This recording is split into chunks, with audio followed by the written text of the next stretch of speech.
Good evening বন্ধুরা। আজ হলো 3 ডিসেম্বর বুধবার।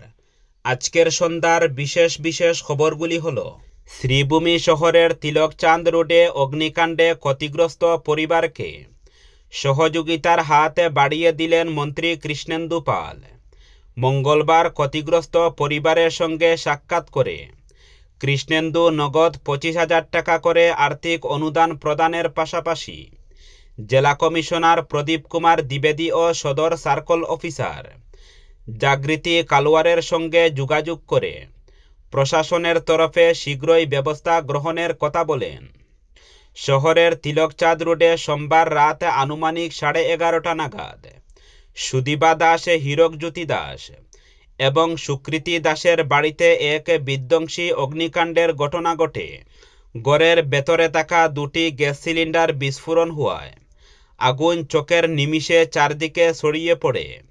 দমকলের 5টি গাড়ি ঘটনাস্থলে ছুটে এসে আগুন নিয়ন্ত্রণে নেমে পড়লেও কিছু রক্ষা করা সম্ভব হয়নি।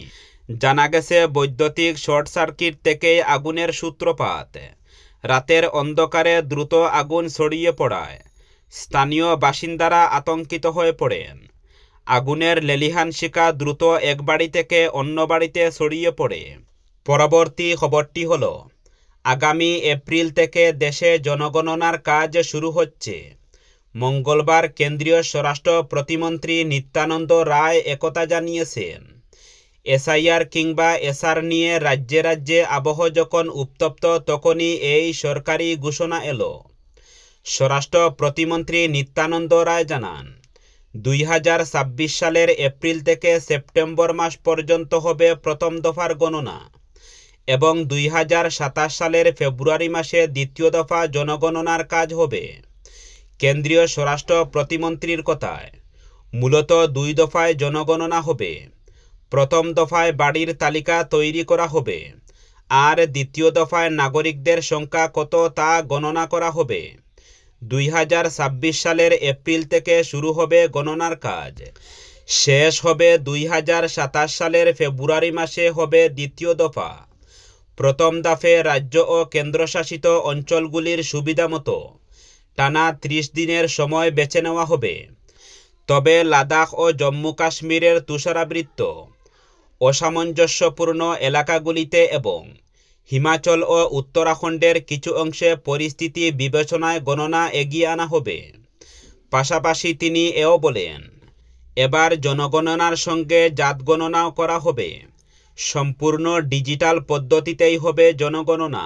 মোবাইল অ্যাপের মাধ্যমে সমস্ত তথ্য সংগ্রহ করা হবে। আবার অ্যাপের মাধ্যমে নাগরিকরা নিজেরাও তাদের তথ্য আপলোড করতে পারবেন। পরবর্তী খবরটি হল, রাতাবাড়ি এলাকায় টানা কয়েক মাস ধরে গরু চুরির ঘটনা উদ্বেগজনকভাবে বেড়ে চলছে। গভীর রাতে সংঘবদ্ধ চুরচক্রের দৌরত্বে সাধারণ মানুষের ঘুম উবে গিয়েছে। প্রায় প্রতিটি মহল্লা থেকেই গরু চুরির নতুন গরু চুরির খবর আসছে। গত শনিবার রাতে বিহাইডোলার আলমাসুদ্দিনের বাড়ির গোয়ালঘর থেকে একটি বলদ এবং একটি গাভী চুরি হয়। একইভাবে গত শুক্রবার রাতে হুলাসনগর থেকে একটি বলদ চুরি হয়। ঠিক এর আগের রাতে পেচাওয়ালা গ্রাম থেকে 2-3টি গরু চুরির খবর পাওয়া গেছে। একের পর এক গরু চুরির ঘটনার পরও প্রশাসন ও গ্রামরক্ষী বাহিনীর নীরবতা রহস্যজনক। এ নিয়ে খুব ক্রমশই বাড়ছে। স্থানীয়রা স্পষ্ট অভিযোগ করে বলেন, প্রশাসনের গাফলিতির কারণে চোররা এত বেশি সাহস পাচ্ছে। বারবার অভিযোগ জানানো হলেও নজরদারি, টহলদারি কিংবা তদন্ত কোনো ক্ষেত্রেই দৃশ্যমান তৎপরতা নেই রাতাবাড়ি পুলিশের। ফলে চুরচক্র আরও বেপরোয়া হয়ে উঠেছে। স্থানীয়রা অভিযোগ করে বলেন, এলাকায় নানা অসামাজিক কার্যকলাপ, চুরি, ডাকাতি ইত্যাদি হলেও পুলিশ এর বিরুদ্ধে বিশেষ অভিযান চালায় না। এলাকাবাসীর মতে রাতে পুলিশের টহল বাড়ানো দরকার। সন্দেহজনকদের উপর কঠোর নজরদারি আবশ্যক। এর পাশাপাশি গ্রাম রক্ষী বাহিনীকে সক্রিয় করলেই এই চুরচক্রকে দমন করা সম্ভব। গরু চুরির ঘটনায় বহু পরিবার আর্থিক ক্ষতির মুখে পড়েছেন।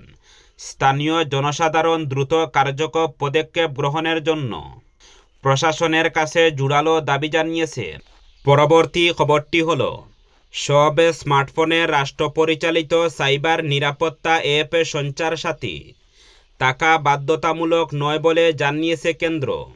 মঙ্গলবার কেন্দ্রীয় টেলিকম মন্ত্রী জ্যোতিরাদিত্য সিন্ধিয়া স্পষ্ট জানিয়েছেন, সঞ্চার সাথী অ্যাপ স্মার্টফোনে রাখা বাধ্যতামূলক নয়, এটা সম্পূর্ণ ঐচ্ছিক। মঙ্গলবার সকালে সংসদ স্তরে দাঁড়িয়ে কেন্দ্রীয় মন্ত্রী বলেন, আপনি যদি চান তাহলে সঞ্চার সাথী ফোনে অ্যাক্টিভ করবেন, না চাইলে করবেন না। যদি আপনি ফোনে অ্যাপটি না রাখতে চান তবে ডিলিট করেও দিতে পারবেন। এই অ্যাপে ফোনে থাকা বাধ্যতামূলক নয়, এটি ঐচ্ছিক। কেন্দ্রের এই সিদ্ধান্তের পেছনে গোপনে নজরদারি চালানোর কোনো উদ্দেশ্য নেই বলে জানিয়েছেন জ্যোতিরাদিত্য। উল্লেখ্য, সাইবার নিরাপত্তা জোরদার করতে এবং টেলিকম প্রতারণা মোকাবেলায় সম্প্রতি এই নতুন নির্দেশিকা জারি করেছিল কেন্দ্র। এই নির্দেশিকায় বলা হয়েছিল, দেশের সব মোবাইল প্রস্তুতকারী সংস্থাগুলিকে স্মার্টফোনে সরকারি অ্যাপ সঞ্চার সাথী আগে থেকেই ইনস্টল করার বিষয়টি নিশ্চিত করতে হবে।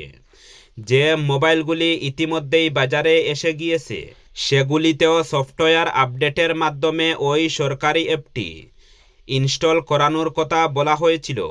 এ নিয়ে 90 দিনের সময়সীমাও বেঁধে দেওয়া হয়েছিল, যাতে ওই অ্যাপ ডিলিট না করা যায় সেই ব্যবস্থা রাখার নির্দেশও রয়েছে বলে শোনা যাচ্ছিল, যা নিয়ে আপত্তি তুলেন বিরোধীরা। সাইবার নিরাপত্তা বৃদ্ধির আড়ালে জনসাধারণের উপর নজরদারি চালানো হবে বলে আশঙ্কা প্রকাশ হচ্ছিল। অতীতের পেগাসাস বিতর্কের প্রসঙ্গ ফের সামনে এনেছেন বিরোধীরা। পরবর্তী খবরটি হল, কাঠিগড়ার গঙ্গাপুর কালীবাড়ি প্রাঙ্গণে আগামী 8 ডিসেম্বর সোমবার বিনামূল্যে চক্ষু পরীক্ষা শিবির অনুষ্ঠিত হবে। সকাল 10টা থেকে দুপুর 2টা অবধি। লায়ন্স ক্লাব শিলচর সেন্ট্রাল ও লায়ন্স চক্ষু হাসপাতাল শিলচরের উদ্যোগে এই বিনামূল্যে সানি শনাক্তকরণ শিবিরের ব্যবস্থাপনায় রয়েছে গঙ্গাপুর দুর্গাপুজো কমিটি। শিবিরে কেবল 225 জন রোগীর চক্ষু পরীক্ষা করা হবে। শিবিরে উপস্থিত হয়ে 8 ডিসেম্বর সকাল 8টার পর ইচ্ছুকদের টোকেন সংগ্রহ করার অনুরোধ জানানো হয়েছে। পরবর্তী খবরটি হল, শ্রীভূমিতে স্নাতক ও স্নাতকোত্তর শিক্ষকদের পোস্টিংয়ের জন্য অর্থ আদায়ের বিষয়টি নিয়ে সরব হলেন রাজ্যের শিক্ষামন্ত্রী রনোজ পেগু। বলেন, শিক্ষকদের কাছ থেকে উৎকোচ গ্রহণকারীদের বিরুদ্ধে কঠোর ব্যবস্থা গৃহীত হবে। তাছাড়া বিভাগীয় শীর্ষ কর্তাদের বিরুদ্ধে উত্থাপিত অভিযোগের তদন্ত হবে বলে জানান শিক্ষামন্ত্রী। রাজ্যের শিক্ষা ও সমতল উপজাতি কল্যাণ বিভাগের মন্ত্রী ডক্টর রনোজ পেগু মঙ্গলবার শ্রীভূমি জেলা সফর করেন। মঙ্গলবার সকালে মন্ত্রী শ্রীভূমি শহরে পৌঁছে উত্তর করিমগঞ্জের বিধায়ক কমলাক্ষ দে পুরকাইস্ত এবং জেলা বিজেপি সভাপতি রঞ্জীব বণিককে সঙ্গে নিয়ে ট্রাইবাল স্টুডেন্ট হোস্টেল পরিদর্শন করেন। এরপর সংবাদ মাধ্যমের মুখোমুখি হয়ে শিক্ষামন্ত্রী ডক্টর রনোজ পেগু রাজ্য সরকারের বিভিন্ন পদক্ষেপের কথা তুলে ধরেন। বলেন, জনজাতি ছাত্ররা হোস্টেল থেকে পড়াশোনা করবে, এর জন্য সরকার অনুদান দিয়েছে। অন্যদিকে বেঞ্চার স্কুলের নিয়মিতকরণ প্রসঙ্গে বলেন মন্ত্রী রনোজ পেগু বলেন, কাগজপত্র যদি যথার্থ থাকে তাহলে প্রাদেশিকরণ হবে। শ্রীভূমি জেলা স্কুল পরিদর্শক কার্যালয়ে স্নাতক ও স্নাতকোত্তর শিক্ষকদের কাছ থেকে স্কুলে পোস্টিং প্রদানের নামে মোটা অঙ্কের অর্থ আদায়ের বিষয়টি নিয়ে সংবাদ মাধ্যমের কর্মীদের প্রশ্ন উত্তরে শিক্ষামন্ত্রী রনোজ পেগু বলেন, শিক্ষকদের পোস্টিং দিতে উৎকোচ দাবির ঘটনার তদন্ত হবে। উৎকোচ দাবিতে জড়িতদের বিরুদ্ধে কঠোর ব্যবস্থা নেওয়া হবে। পরবর্তী খবরটি হল, বিমানে রয়েছে মানব বোমা। সম্প্রতি হুমকি বার্তায় রীতিমতো চাঞ্চল্য ছড়ালো কুয়েত থেকে হায়দ্রাবাদগামী ইন্ডিগো বিমানে। ঘটনার জেরে বোম্বে বিমানবন্দরে জরুরি অবতরণ করল বিমান। গোটা ঘটনার তদন্ত শুরু হয়েছে। জানা গিয়েছে, সোমবার রাতে 1:56 নাগাদ কুয়েত থেকে আকাশে উড়ছিল ইন্ডিগোর বিমান। গন্তব্য ছিল হায়দ্রাবাদ। আকাশে উড়ার কিছুক্ষণ পর একটি হুমকি ইমেল আসে হায়দ্রাবাদ বিমানবন্দরে। দাবি করা হয় কুয়েত থেকে হায়দ্রাবাদগামী ওই বিমানে রয়েছে মানব বোমা। সঙ্গে সঙ্গে প্রটোকল মেনে হাই অ্যালার্ট জারি করা হয়।